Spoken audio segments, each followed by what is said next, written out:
shikoj seancë publike në gjykimin e kësaj çështje, mbasi është çështja më e nxirr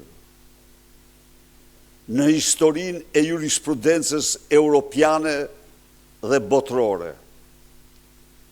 Kur ndonjëherë një kryetar qeverie, një kryeministër, shef ekzekutivi, pra president qoftë ai,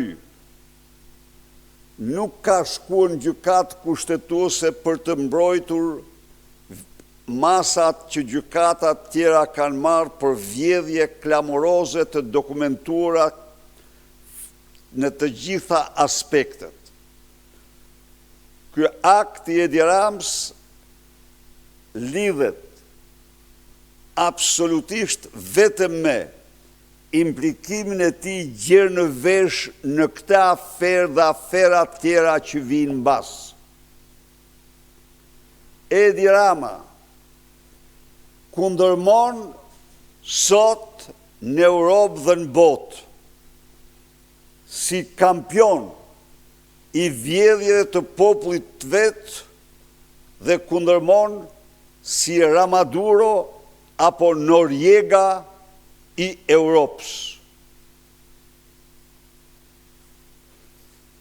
Përpiqet si mbyturi të kapet në fije bari të bëj presione nga më absurdet ndaj sistemit gjyqësor në një kohë kur është, u them shqiptarëve, absolutisht i pashpresë.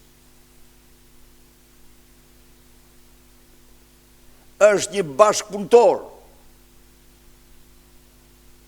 i organizatave kriminale dhe karteleve të drogës.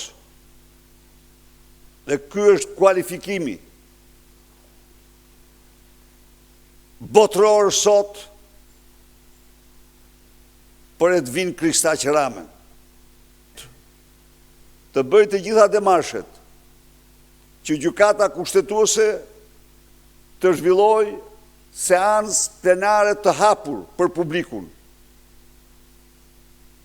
në të cilën shqiptarët të shohin me sytë e tyre, të ndëgjojnë me vesht e tyre, se si